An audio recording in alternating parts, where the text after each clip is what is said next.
If you're an empty nester and you're looking to sell your family home, I have one very important question for you. Are you looking to downsize or are you looking to right size? Because those are two very different things. Hey guys, I'm Dan Weisinger, and my wife and I work with a lot of buyers and sellers who are in this exact season of life.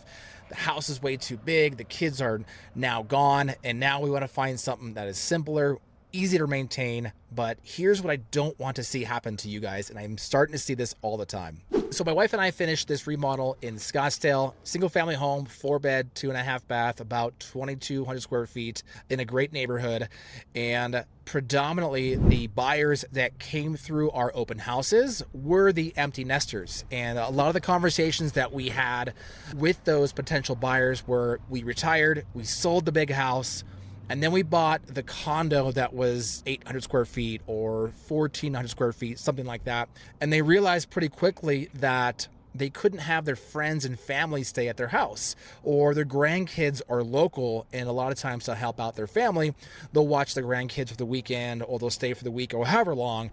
And they realized they didn't have enough space. They were walking on top of each other. And as much as they wanted to entertain and have people come over, they just bought this property now that was too small. So now they're in this predicament where now they have to sell again and move again. In fact, there was this one couple I'll never forget that came in and said that we bought this smaller floor plan or condo or lock and leave lifestyle to have a simpler life, and it actually made things a lot more complicated. So here's a reframe I want to offer you. The goal isn't to find the smallest home. The goal should be to find the right size home, because the reality is your family didn't shrink, it's grown. So your kids have grandkids and they want to stay over, summer visits, they want to spend the holidays with you. Even in my own family, we still do this. My wife's family, they host Thanksgiving, and there's 30 of us over. Now, I'm not suggesting you need enough space for 30 people, but having the right space makes a difference when you're entertaining, when you're hosting, and when you're watching the grandkids. Now, before you put the for sale sign in front of your house or you start touring condos, I want you to think of these 3 specific questions and have answers to these as well.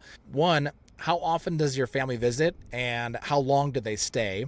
Because if they're local and you have grandkids that are 15 or 20 minutes away and they want to come over and stay the night at grandpa's house, then you have to think of that space. An air mattress in the middle of the family room for a week probably is not the best move. Number 2 is, do you still want to host family gatherings? So Thanksgiving, Super Bowl, any kind of birthdays, holidays, things like that. It's important to know, because if you have a 900 square foot condo, not going to have enough space to have the family over. Number 3, what does low maintenance actually mean to you? Because a lot of people get this wrong. They think that a 2,000 square foot single family home is more maintenance than some townhomes that I see.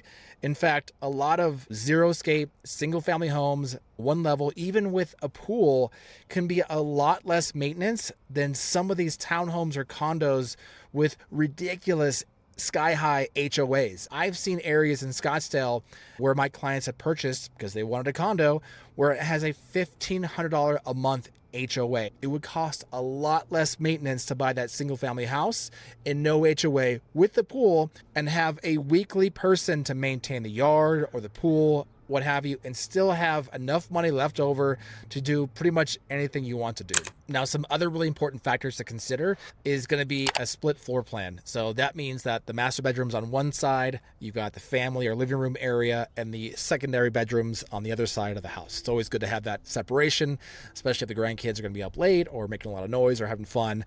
You kind of want to have that separation there. Number 2, I would say the sweet spot for square footage is somewhere between 1,600 to 2,500 square feet.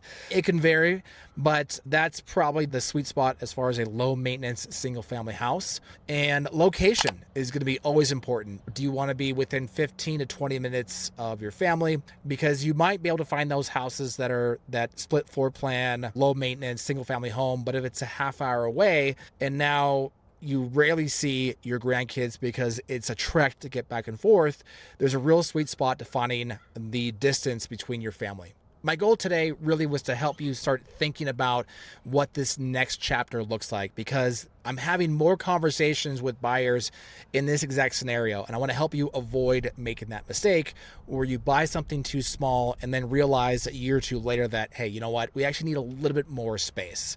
Now, if you're thinking about buying or selling, or maybe you just started exploring markets out there, I'd love to have this conversation with you personally. I realize that everyone's situation is different, and I want to help you reach your goals for your life, for your family, and for your next home.